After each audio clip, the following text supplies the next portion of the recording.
दोनों रमेश का आने का इंतजार करने लगते हैं और रमेश इस बात से अनजान कि उसका बेटा कहाँ है और वह सरपंच के बगीचे में काम कर रहा होता है। काम खत्म करने के बाद रमेश घर आने लगता है। तभी उसे याद आता है कि उसे राहुल के लिए मुर्गा लेना है।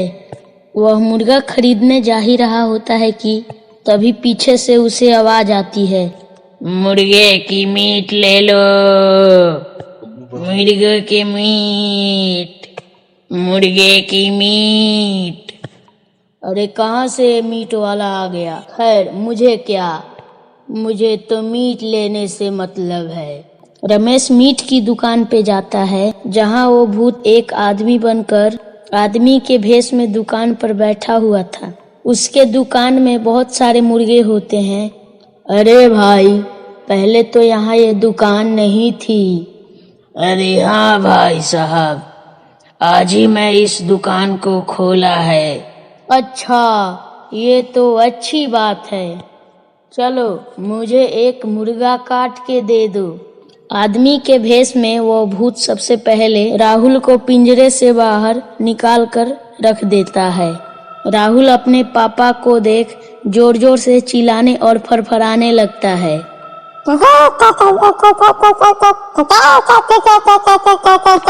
रमेश को कुछ अलग सा महसूस होता है। उसका बिल्कुल भी मन नहीं मानता कि वो उस मुर्गे को कटवाए। अरे भाई साहब, आप इसे काटो मत, मैं इसे घर ले जाकर खुद काट लूंगा। आप मुझे ये मुर्गा ऐसे ही दे दो। मैं काटूं क्या ये आदमी? मुझे तो इस मुर्गे के मीट को गांव वालों को खिलाने से मतलब है। क्या हुआ भाई साहब, मुर्गा नहीं देना है क्या? जी जी जरूर देना है भाई साहब। आप ये मुर्गा पकड़ो और घर जाकर ताजा ताजा काट कर खाना। रमेश उस मुर्गे को घर ले आता है। वह कमला और राधिका को ऐसे रोते देख हैरान हो जाता है। क्या हुआ तुम दोनों को? ऐसे रो क्यों रहे हो?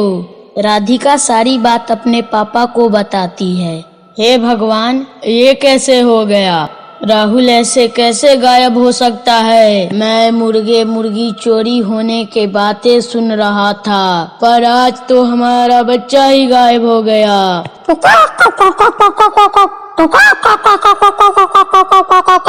ये क्या ले आए? मैं तो आज राहुल के लिए मुर्गे का मीट लाने वाला था, पर पता नहीं क्यों दुकान वाला इस मुर्गे को काटने लगा तो मुझसे देखा नहीं गया, इसलिए मैं इसे जिंदा ही घर लाया।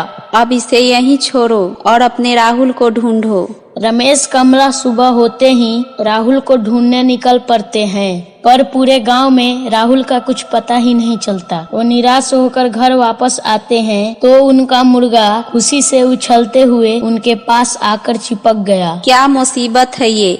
हटाओ मेरे पास से। एक तो मेरा बेटा नहीं मिल रहा और ऊपर से ये मुसीबत। बहुत दिन गुजर जाते हैं पर राहुल का कुछ पता ही नहीं चलता। यहाँ भूत रोज अपना भेष बदल कर लोगों से मुर्गा मुर्गियाँ बेचने लगता है और जादू किया मीट लोगों को बेचने लगता है। काफी दिन हो जाता है और भूत के सारे मुर्गे खत्म हो जाते हैं, पर अभी भी उसमें वह शक्ति नहीं आती है जो आनी चाहिए थी। कुछ तो गड़बड़ है। मैंने तो पूरे 101 मुर्गे को बलि देकर लोगों को मीट खिलाया है, फिर भी शक्ति क्यों नहीं आ रही? आखिर कहाँ कमी रह गई? भूत यहाँ वहाँ घूमने लगता है और उसे अचानक राहुल के बारे में याद आता है, पर उसी मुर्गे को बिना काटे हुए बेच दिया था। कहीं वो बच्चा मैंने जिसे मुर्गा बनाया था वो अभी तक जिंदा तो नहीं? कहीं ऐसा तो नहीं वह आदमी उसे मारा ही ना हो?